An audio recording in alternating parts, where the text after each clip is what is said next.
ഓണപ്പരീക്ഷ ഇന്നു മുതൽ. ചോദ്യക്കടലാസ് പൊട്ടിക്കേണ്ടത് അരമണിക്കൂർ മുൻപ് മാത്രം. ഒരു ജില്ലയിലെ പരീക്ഷ മാറ്റിവെച്ചു. വിശദമായ വീഡിയോയിലേക്ക് കടക്കുന്നതിന് മുമ്പായി ഈ വീഡിയോ നിങ്ങൾ ആദ്യമാണ് കാണുന്നതെങ്കിൽ ലൈക്ക് ചെയ്ത് കാണാൻ ശ്രമിക്കുക. ഉപകാരപ്രദമായാൽ മറ്റുള്ളവരിലേക്ക് ഷെയർ ചെയ്യുവാനും ഈ ചാനൽ സബ്സ്ക്രൈബ് ചെയ്യുവാനും ശ്രമിക്കുക. സംസ്ഥാനത്തെ പൊതുവിദ്യാലയങ്ങളിലെ ഈ അധ്യയന വർഷത്തെ ഓണപ്പരീക്ഷയ്ക്ക് ഇന്ന് തുടക്കമാകും. UP ഹൈസ്കൂൾ +2 വിദ്യാർത്ഥികൾക്കാണ് തിങ്കളാഴ്ച പരീക്ഷ ആരംഭിക്കുന്നത്. LP വിഭാഗത്തിന് ബുധനാഴ്ച മുതലാണ് പരീക്ഷ. 1 മുതൽ 10 വരെയുള്ള ക്ലാസുകളിലെ പരീക്ഷ 26-ന് സമാപിക്കും.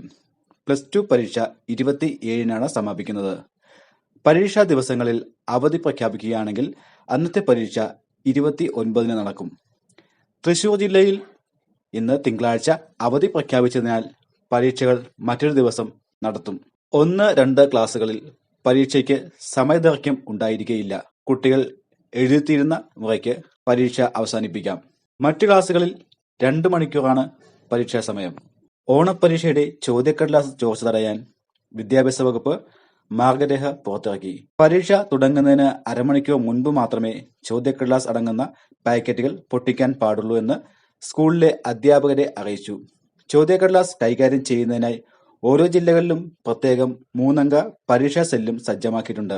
BRC-കളിൽ ചോദ്യക്കടലാസ് വിതരണം ചെയ്യുമ്പോൾ ഇഷ്യൂ രജിസ്റ്റർ ചെയ്ത് സൂക്ഷിക്കണമെന്നും മുഴുവൻ സ്കൂളുകളും ചോദ്യക്കടലാസ് കൈപ്പറ്റുന്നതുവരെ മുറിയും അലമാരയും മുദ്രവെച്ച് സൂക്ഷിക്കണമെന്നും നിർദ്ദേശമുണ്ട്. ഇത്തരം ഉപകാരപ്രദമായ അറിവുകൾ മറ്റുള്ളവരിലേക്ക് ഷെയർ ചെയ്യുവാനും ഈ ചാനൽ സബ്സ്ക്രൈബ് ചെയ്യുവാനും ശ്രമിക്കുക.